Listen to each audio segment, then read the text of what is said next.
I'm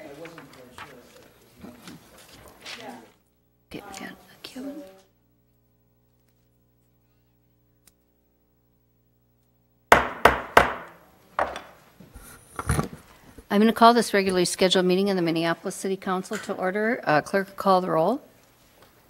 Councilmember Quincy. Here. Orsami. Here. Goodman. Present. Frey. Here. Palmisano. Here. Gordon. Cano. Here. Reich. Bender. Here. Glidden. Here. Yang. Here. Johnson. Here. President Johnson. Here. There are 11 members present. We have a quorum present. Councilmember Gordon has notified us that he will not be here, but I assume Councilmember Reich will be joining us. I just want to, before we get going, say thank you to our Public Works crews for getting the arterial streets really in very, very good shape. Driving in this morning, our side streets are continue to be plowed, but I think they made an all-out effort for people to be able to get into work, so I really appreciate that. Next item on the agenda is adoption of the agenda. Are there any changes or additions to the agenda? Move adoption. Second. Seeing none, it's Madam been Chair? moved and seconded. Madam Chair, Yes. there is one Okay. motion at your dais. Oh, okay. By me, I'm so sorry. Okay. And it is a motion by myself to amend the agenda to include under resolutions a resolution declaring March 13th, 2014 World Kidney Day in the city of Minneapolis. And this is an activity that is prescribed when someone wants to, or organization wants to light the 35W bridge. They have to have a resolution from the Minneapolis City Council. So I'll move to add that to the agenda under resolutions. Any discussion? Seeing none, all in approval say aye. Aye. Opposed? That carries. The agenda is amended. Then a motion to approve the agenda as amended is in order. So moved. Second. Any discussion? Seeing none, all in approval say aye. Aye. Opposed? That carries. Next item is acceptance of the minutes of the regular meeting of February 7th, 2014. So moved. Second. Any discussion? Seeing none, all in approval say aye. Aye. Opposed? That carries. Next, we have referral of petitions and communications and reports of the city officers to proper committees and departments. I will move referral. Second. Any discussion? Seeing none, all in approval say aye. Aye. Opposed? That carries. Next, we have the Committee of the Whole report, and that committee is chaired by the Council Vice President Elizabeth Glidden. Thank you, Madam President. There is one item which is regarding our outsourced information technology services, and this is to approve the early March 2014 issuance of a request for proposal for outsourced information technology services, and I will move this item. Councilmember Glidden has moved to the Committee of the Whole report, and any discussion on that item? Seeing none, clerk will call the roll. Councilmember Quincy. Aye. Orsami. Aye. Goodman. Aye. Frey. Aye. Palmisano. Aye. Cano. Aye. Reich. Bender. Aye. Glidden. Aye. Yang. Aye. Johnson. Aye. President Johnson. Aye. There are 11 ayes and no nays. That report is adopted. Next, we have the Community Development and Regulatory Services report with that committee's chair, Councilmember Goodman. Thank you, Madam President. There are 14 items on our agenda this morning. Item number 1 is a land sale. Items 2 and 3 are revocation of rental licenses, and items 4 and 5 are reinstatement of rental licenses. Item 6 is the regular liquor business and gambling license applications. Item 7 has to do with 2 license settlement conference recommendations. Item 8 is the All-Star Clean Zone we talked about yesterday.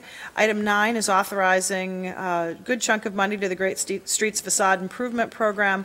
Item 10 is amending our tornado recovery area. Item 11 is authorizing actions with regard to our tax-exempt revenue bonds. Item 12 is accepting grant awards from the state and Met Council. And items 13 and 14 are the Marshall Terrace and Holland NRP Phase 2 action plans. With that, I'll move items 1 through 14 for approval this morning. Councilmember Goodman has moved the Community Development and Regulatory Services report. Anyone want to pull anything off or any discussion on any of those items? Seeing none, clerk will call the roll. Councilmember Quincy. Aye. Orsami. Aye. Goodman. Aye. Frey. Aye. Palmisano. Aye. Cano. Aye. Reich. Aye. Bender. Aye. Glidden. Aye. Yang. Aye. Johnson. Aye. President Johnson. Aye. There are 12 ayes and no nays. That report is adopted. Next, we have the Health, Energy, and Community Engagement Committee report, and Councilmember Johnson will be giving that report in Councilmember Gordon's absence. Thank you, Madam Chair. We had 7 items on our report. The first was to approve an appointment. The second was for approving reappointments to the Advisory Committee on People with Disabilities. The third is for One Minneapolis Fund and authorizing the issuance of an RFP associated with that.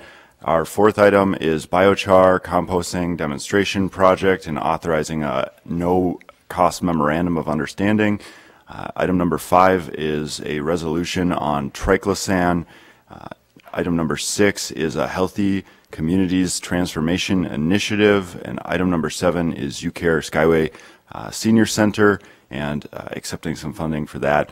I will move that we accept all 7 items, and I'll stand for questions. Councilmember Johnson has moved the entire Health, Energy, and Community Engagement report. Anyone want to pull anything off or any discussion on any of those items? Seeing none, clerk will call the roll. Councilmember Quincy. Aye. Warsami. Aye. Goodman. Aye. Frey. Aye. Palmisano. Aye. Kano. Aye. Reich. Aye. Bender. Aye. Glidden. Aye. Yang. Aye. Johnson. Aye. President Johnson. Aye. There are 12 ayes and no nays. That report is adopted. Next, we have the Intergovernmental Relations report with that committee's chair, Councilmember Glidden. Thank you, Madam President. There are 2 items on the agenda today. The first is to approve 2 amendments to the city's state legislative agenda for 2014, and this would be to increase state funding for the State Solid Waste Block Grant Program, which is called SCORE, and then also to support providing cities of the first class limited authority to impose reasonable restrictions on the use of pesticides and require pesticides sold in Minnesota to indicate if they are pollinator friendly. And our second item was passage of a resolution supporting legislation increasing the state minimum wage to $9.50 per hour by 2015 and to index it to inflation. And I'll just note that this is a companion to what we already did last cycle, which was a more specific amendment to our already stated position in support of raising the minimum wage. And I will move both items. Councilmember Glidden has moved the Intergovernmental Relations report. Anyone want to pull anything off for discussion on either of those items? Seeing none, clerk will call the roll. Councilmember Quincy. Aye. Warsami. Aye. Goodman. Aye. Frey. Aye. Palmisano. Aye. Kano. Aye. Reich. Aye. Bender. Aye. Glidden. Aye. Yang. Aye. Johnson. Aye. President Johnson. Aye. There are 12 ayes and no nays. That report is adopted. Next, we have the Public Safety, Civil Rights, and Emergency Management report with that committee's chair, Councilmember Yang. Thank you. The first item is to authorize staff participation in the finalization of a cooperative agreement for 5 agencies for a shared hosted system as an alternative to an individual purchase, and that's with regards to 911. And the second is in conjunction with the Metropolitan Emergency Services Board to begin contract negotiations with the selected vendor.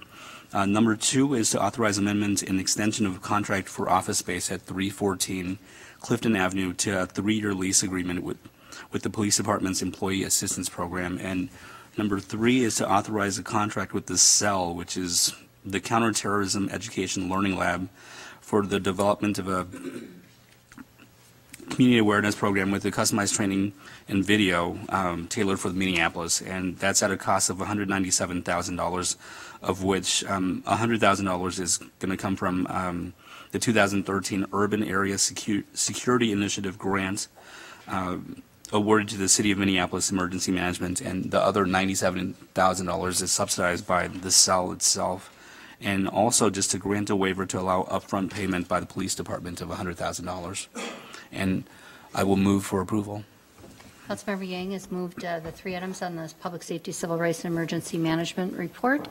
Anyone want to pull anything off or any discussion on any of those items? Seeing none, clerk will call the roll. Councilmember Quincy. Aye. Warsami, Aye. Goodman, Aye. Frey, Aye. Palmisano, Aye. Kano, Aye. Reich, Aye. Bender, Aye.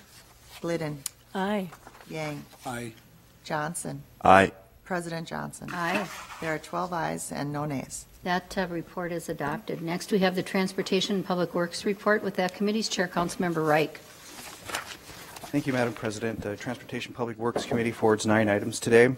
Item 1 is the Burroughs North Area DuPont Avenue South Street Resurfacing Project. The resolution designating the location of the improvements and receive the cost estimates and direct the city engineer to prepare proposed special assessments against those benefited properties. Item 2 is a similar set of actions regarding Johnson Street Northeast, 10th Avenue to 11th Avenue Southeast Street Resurfacing Project. Item 3 regards the Franklin Avenue Bridge rehabilitation. Approve the project layout for the historic Capillian Bridge over the Mississippi River, and direct staff to work with Hennepin County and the Minneapolis Bicycle Advisory Committee to develop a safe and convenient connection for eastbound bicyclists on Franklin Avenue to the bike lanes on the northbound 27th Avenue Southeast. Item 4 is the Washington Avenue reconstruction, passage of resolution with Hennepin County Transportation Department Layout 3 for Washington Avenue reconstruction between Hennepin Avenue and 5th Avenue South, and approval of the concept plan for Washington Avenue from 5th Avenue South to I-35W. The passage of resolution supporting Hennepin County's request for variance from Minnesota state aid rules for the travel lane width, and direct staff to work with the county staff and the Minneapolis Pedestrian and Bicycle Advisory Committees on detailed designs for bicycle and pedestrian space, including but not limited to interactions between protected bikeways and bus stops, intersection safety improvements, including striping, signalization and signage, and green space elements. The following items referred reports to Ways and Means. Item 5, the Toltz King DeVol Anderson contract amendment. Item 6 is the 2014 Downtown Minneapolis TMO grant agreements. Item 7 is the Federal Courthouse Ramp Parking Control and Security Automation Project. That's to approve the change orders with the contract of Harstad Company, increasing the contract by $24,431. Item 8 is the Government Center Ramp Expansion Joint Project. And item 9 are accepting 2 low bids from Barold Roofing Company Incorporated for the Government Center parking ramp and Global Specialty Contractors for the Fridley Softening Plant Basement Rehabilitation Project. Madam President, I forward all items for approval. Councilmember Reich has moved the Transportation and Public Works report. Anyone want to pull anything off or any discussion on any of those items? Seeing none, clerk call the roll. Councilmember Quincy, Aye. Warsami, Aye. Goodman, Aye. Frey, Aye. Palmisano, Aye. Kano, Aye. Reich, Aye. Bender, Aye. Glidden, Aye. Yang, Aye. Johnson, Aye. President Johnson. Aye. There are 12 ayes and no nays. That report is adopted. Next, we have the Ways and Means report. With that committee's chair, Councilmember Quincy. Thank you, Madam President. There are 6 items for your consideration today. The first is our 4 legal settlements. The second item is the confirmation of mayoral appointment Catherine Bishop to the Minneapolis Television Network Board.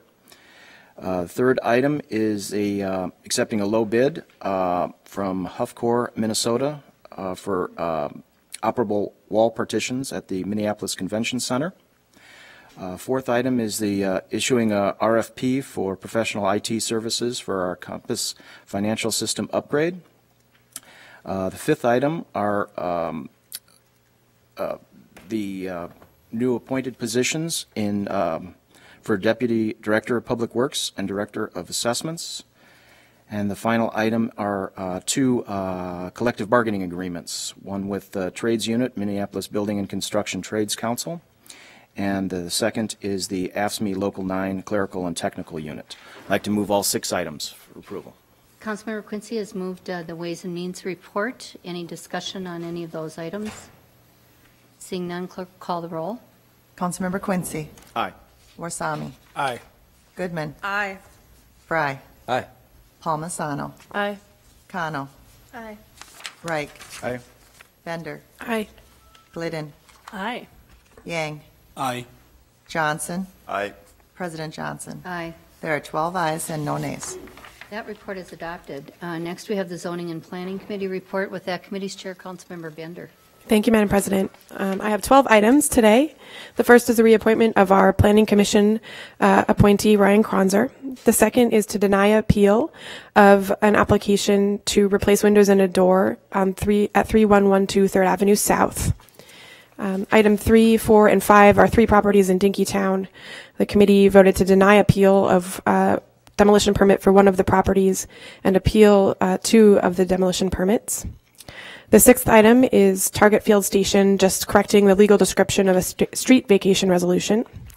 The 7th item is our Arts Commission appointments, which are a mixture of mayoral and city council appointments. The 8th is to grant a petition to rezone properties at 716 and 718 West 34th Street to C1. The 9th is to grant a rezoning to C1 for the Harriet's business at 4000 and 4008 Lindale Avenue South. The 10th item is to rezone for Walgreens Pharmacy at 2600 Central Avenue Northeast to C2 to allow for a drugstore and drive-through facility. The 11th item is to grant a petition to rezone a property at 2827 Williams Avenue Southeast to add a TP transitional parking overlay district to that property. And the 12th item is for Northern Clay Center to grant a petition to rezone from R6 to C2 to allow for an educational arts center, gallery, and accessory parking. And so I will move adoption of items 1, 2, 6, 7, 8, 9, 10, 11, and 12. And then I would like to pull items 4, 5, and 6 for discussion. What about item 3? I'm sorry, I missed that. Sorry, my counting may have been off. Let me just repeat. Thank you, Madam President. I'd like to move items 1, 2, 3. Oh. No, 1, 2. Okay. 6, 7, 8, 9, 10, 11, and 12, and pull items 3, 4, and 5. Okay. All right. Councilmember Bender has moved items 1, 2, 6, 7, 8, 9, 10, 11, and 12 on the zoning and planning report. Any discussion on any of those items? Councilmember Reich. Thank you, Madam President. Just wish to make a comment on item 10. Okay, why don't you go ahead? Thank you, Madam President. Yeah, I just wanted to briefly note the excellent work that the development team did with the community to get to the design and layout of this project. It was quite exemplary, and there's representatives from that team here, and so I wanted to call that out. Thank you.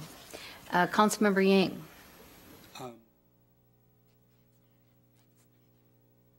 Express, I don't know what to say, but I mean, you know, with regards to item number 7, we're making an exception, or we're waiving the residency requirements for David King, which is the Ward 5 mayoral appointment, and I'm going to vote for it, but I'm just going to express that I don't like it.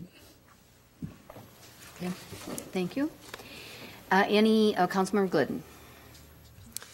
Thank you, Madam Chair. I just wanted a brief comment on item number 2. Okay, why don't you go ahead? Thank you very much.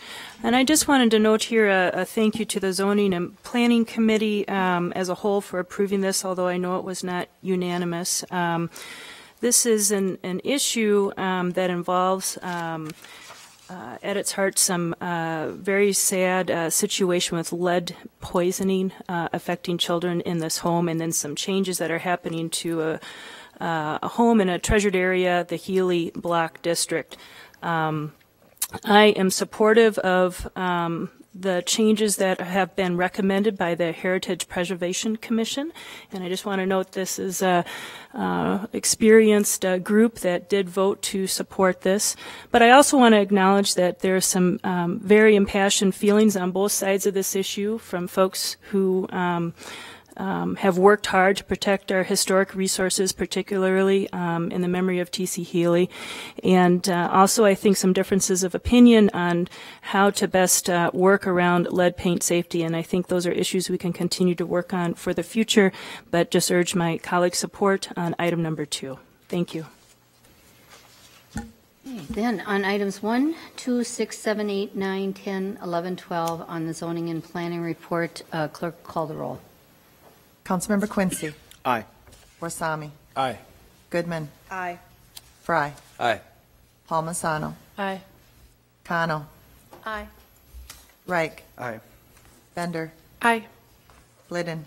Aye. Yang. Aye. Johnson. Aye. President Johnson. Aye. There are 12 ayes and no nays. Those items are adopted. Then on items 3, 4, and 5, Councilmember Bender. Thank you, Madam President. So for these items, there was a lot of discussion at committee and a lot of communications from the community about each of these properties. These are 3 properties in Dinkytown at 1319 4th Street Southeast, 1315 4th Street Southeast, and 410 13 Avenue Southeast. Our staff recommended demolition of each of these properties after studying them for their historic nature. The HPC overturned that decision and recommended a further study of each of these properties. So I will move to grant the appeal at 1315 4th Street Southeast, to grant the appeal at 410 13th Avenue Southeast, and then I think perhaps another council member may want to make a motion for the third property. Okay. Okay, so you're moving approval of 4 and 5, and you want, okay, 4 and 5, okay. Okay. Okay. Councilmember Bender has moved approval of items 4 and 5 on the Zoning and Planning Committee report. Councilmember Goodman. Thank you, Madam Chair. I'm supportive of moving items 4 and 5 and would ask to have a separate conversation with regards to 3. Okay, I think that's what we have in front of us. So any further discussion then on items 4 and 5 as moved by Councilmember Bender, Chair of the committee? Seeing none, clerk will call the roll. Councilmember Quincy. Aye. Warsami. Aye. Goodman. Aye. Frey. Aye. Palmisano. Aye. Cano. Aye. Reich. Aye on 5, nay on 4.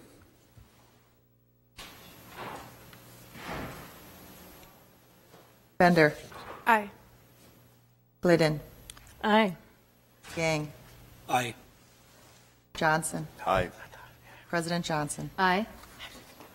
There are 12 ayes and no nays, or there are 11 ayes and no nays on item 4, and there are 12 ayes and no nays on item 5. Those items are adopted. On item 3, Councilmember Bender. Thank you, Madam President.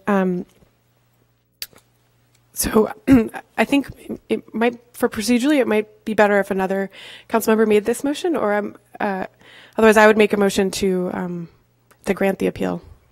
Okay. Well, you're the chair of the committee, so you can move to grant the appeal. There may be a substitute. So you move to grant the appeal. Sure. I'll move to grant the appeal at 1319 4th Street Southeast. All right. Thank you, Madam President. Thank you. Any discussion on that motion? Councilmember Reich. Thank you, Madam President. I will do an alternate motion to approve the denial of the appeal as drafted in the report. I'm sorry, what is your motion? I'm sorry. To approve the denial of the appeal Approve the denial. as stated in item Okay. 3. Okay. So in other words, to Substitute. deny Deny the the appeal. deny the appeal. Correct. Okay. Councilmember Reich has moved to substitute a motion to deny the appeal. Discussion on that motion. Councilmember Andrew Johnson. Yes, thank you, Madam. So this would be to accept, essentially, the motion is to accept the committee finding to deny the appeal filed by preservation. During this committee, we had a discussion on this specific property. We were beforehand told by our lawyer for the city, Mr. Nielsen, who was at the meeting, that this decision really is in regards to the individual historical merits of this property and whether it's enough for us to require a historical study on this property.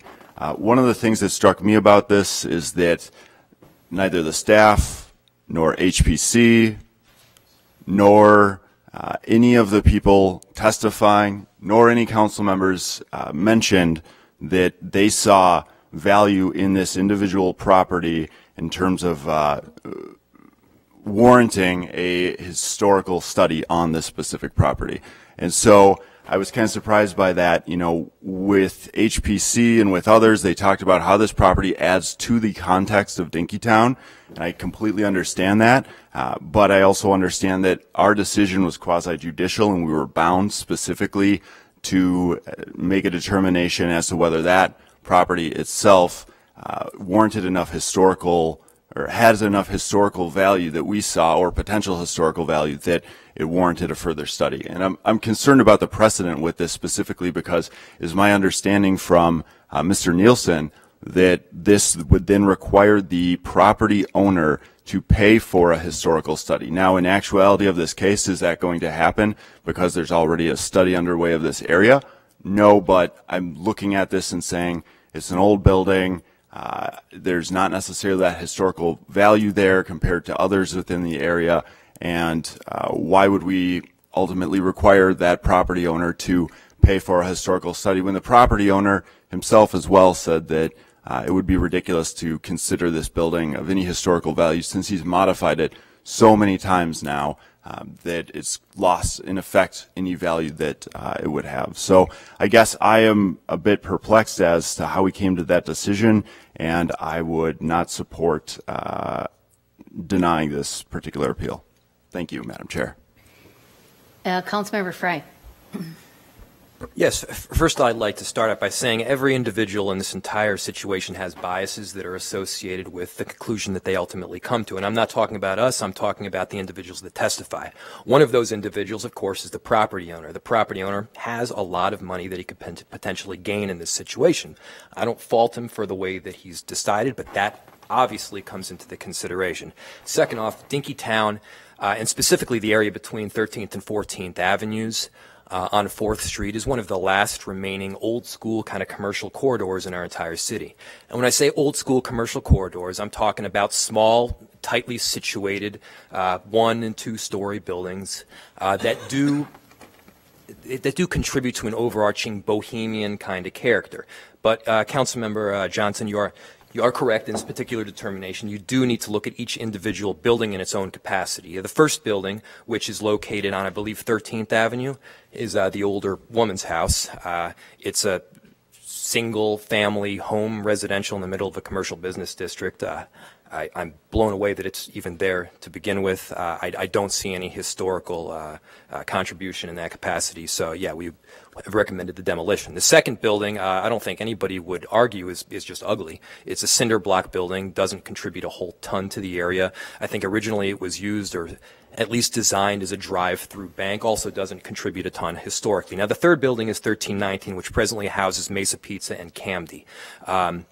Obviously, there's a lot of people that have fond memories and nostalgia, but as you pointed out during the committee meeting, fond memories and nostalgia doesn't necessarily contribute to the historical capacity. But it was a building that was built between 1900 and 1920. It does have the distinctive characteristics of sort of a streetcar-style development during that time frame. Additionally, it was an organizational hub from the 60s right up to around the, I think, 85 or so. In other words, initially it was a space where people would gather for anti-war Vietnam protests, and then eventually it was a spot where people would gather to stop corporate America from coming in and taking over their individual towns. If I could get my aide Heidi Ritchie to come up real quick and just show a couple of the protests. This is just showing a bunch of hippies protesting outside of the building. So there you see some hippies yelling. And the next one, you see the building, I think that's right next to it, with this is Save the Red Barn. The Red Barn was one of those commercial corporate franchises that want to come in. They ultimately stopped it. And then one of the final pieces, the next picture that I'd like you to show is that's actually a helicopter over top that's dropping pepper spray down on 1319 and other buildings over there on 4th Street. And this is in response to some protesters. And there was also some protests there after what was it, Kent University, something like that. They had a bunch of shootings, and they ultimately had these peace marches. Behind 1319 was a peace garden, and on the side of it, if you could show that final building there, Heidi, it's right, if you can see on the side of it, you can't really see it, but there's a mural. It's a peace mural, and it's what it is a showing of the communities come together, as Councilmember Kano would say. It's people, power, organization, changing people's lives. So there's a lot of things that have happened here, and I want to make very clear, all this motion is doing, it is not voting to designate this historical. What it is doing is we are voting to just give this some additional thought. And while we do need to increase density in our city, I think, and we are, if you look at that picture right there, I think there's 2 or 3 cranes just behind that building, already added over 2,000 residential units to this neighborhood in just the last couple of years, and we've got 400 or 500 that are on the way right now. So we are adding density, but it is important to do this thoughtfully. And I think the thoughtful measure at this point in time would be to undergo additional study. Councilmember Bender. Thank you, Madam President. And I just want to thank Councilmember Frey for his thoughtful, remarks about this building. And I just wanted to explain my reasoning here and what I've said about my decision. I have some concerns about the further study piece, because it sounds very reasonable to say, why don't we just study this building? But many of our transit corridors used to be streetcar corridors, and they are lined with one-story brick commercial buildings from the streetcar era, built from 1900 to 1920. Right now, I've asked staff several times in many different ways how long it takes to do an historic study. The average time is 1 year to 18 months right now. So I'm concerned about our staff resources and the development framework that we're creating in our city. It is a big deal to add 1 year to 18 months to any project along a transit corridor in our city, and I know that's not what we're saying here today, but that's where my concern comes from. We have identified in all of our adopted policies that we are interested in growing along our transit corridors, and again, they are aligned with these kinds of buildings. I think for most projects, adding a year to 18 months would end the project, and often, projects in Minneapolis don't come to us until they've been through rigorous discussion at the neighborhood organization. So I have, and maybe it's just unique to my part of town, but projects often go to neighborhood organizations over months, 6 months. They'll come back to 10 or 12 neighborhood organization meetings. And so all of those times and resources are put into the development of projects before they even come to the city for discussion. And so I just think we need to think very carefully about how we're treating historic preservation in our city. It's a question of staff resources. We have a huge list. I mentioned this in committee. We have an amazing capstone study of historic resources in our community, and I sent that around. I really urge everyone to look at it. We have 50 potential historic districts, a number of potential historic resources that may be eligible for funding through tax credits because they may be eligible for the National Register of Historic Places. So my personal preference would be to have our staff time focused on those buildings that may bring resources into our city to invest, to rehabilitate the buildings. And so that's where a lot of my thinking is coming from. And I think with that, I'll stop there. Councilmember Goodman. Thank you, Madam President. Many of you who were here during the last session of the council remember the discussion we had with regard to the Opus development. And although I was not on the prevailing side and a number of buildings were torn down as a result of that development, many of us at that time warned that once that happened, we should expect a number of other buildings to be next. And this is exactly what's happening in this situation. Thankfully, the Neighborhood Association and the Business Association have asked for a study of the entire area as a historic district. But because development is coming so quickly on the heels of the Opus project, we have not had the time we need to step back and figure out whether or not this is a district worth saving, and if this is a contributing structure, which we already know it's a contributing structure to this district, whether or not it has individual merit. I would argue that we should simply put more money into our preservation office within the planning department to address the backlog of preservation-related problems. The previous council did put more money into planning, and this council certainly could do the same. This isn't like other issues. How we treat our historic resources is how we feel about our community in the broadest of senses, and I don't think that it's an either-or situation. We simply could ask the developer to include this building in the development. If this developer doesn't want to do that, another one might come along. This is an area that is clearly being studied for a historic district now. This is an area that has seen an unbelievable amount of development and growth. And unless we're willing to throw our hands up right now and say every one of those 13 structures should go, we should put a stop to it at some point. I think doing it through this study instead of a moratorium is a much less intense way of allowing for development while moving forward. Councilmember Andrew Johnson. Thank you, Madam President. And I really want to thank Councilmember Frey for being able to talk about this particular building and the value it shows. And I am very encouraged by that. And I think it's very important. Frankly, I would have liked to have seen that sort of a presentation during our zoning and planning meeting about, and not saying by Councilmember Frey, by others, to understand the historical value, because we went through this orientation class as new folks coming on and learning about quasi-judicial and the fact that individuals may be asked that if it ever goes into legal proceedings that we're asked to or we're judged by how we came about our decisions based on the public record. And so my big concern with this and the precedent from the committee is that we didn't have anyone arguing for this building on its individual merits at that time. And yet we came away with this decision to do this study.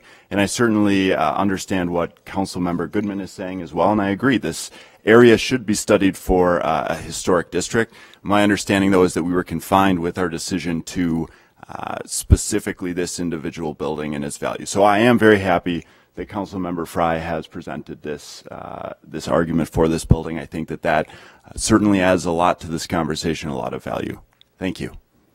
Any further discussion on Councilmember Reich's substitute to deny the appeal for 1319 4th Street Southeast? Seeing none, clerk, call the roll. Councilmember Quincy. Aye. Warsami. Aye. Goodman. Aye. Frey. Aye. Palmisano. Aye. Cano. Aye.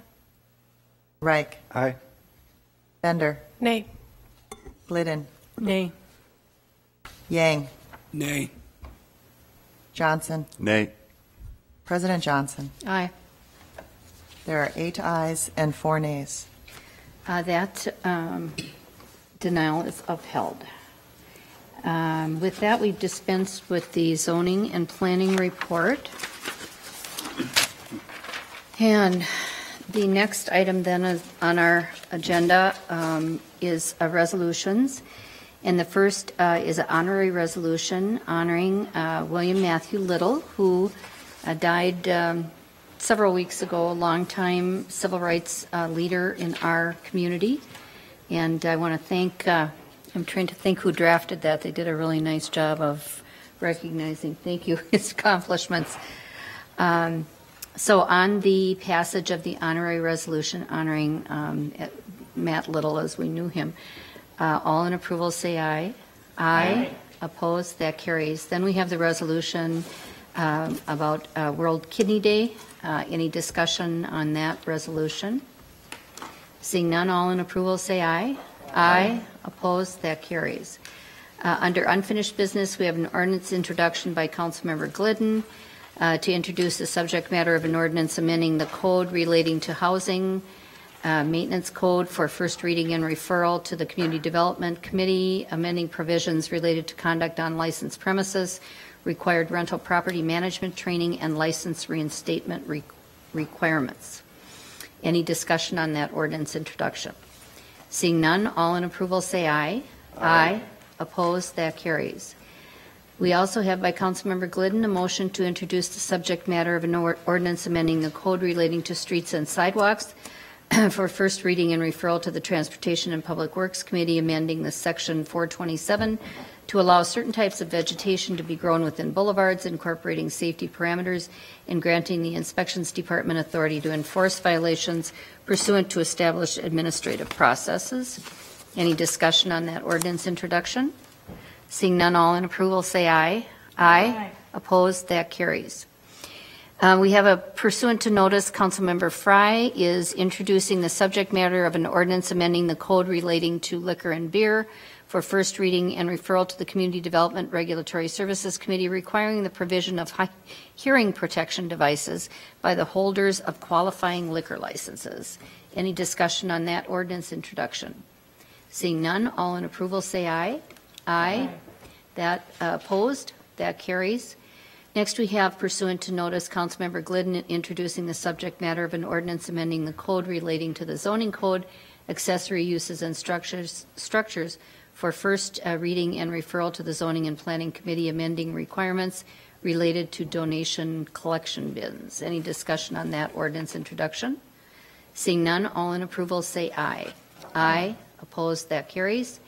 Under new business, we have notice of intent. Councilmember Glidden gives notice of intent to introduce at the next regular meeting of the City Council the subject matter of an ordinance amending the code relating to the traffic code, prohibiting the practice of motor braking known as engine braking on Interstate 394 in the city of Minneapolis. That notice is given. Councilmember Glidden also gives notice of intent to introduce at the next regular meeting of the City Council the subject matter of an ordinance amending the code relating to the zoning code, allowing additional sale and display of goods outside of business establishments. That notice is given.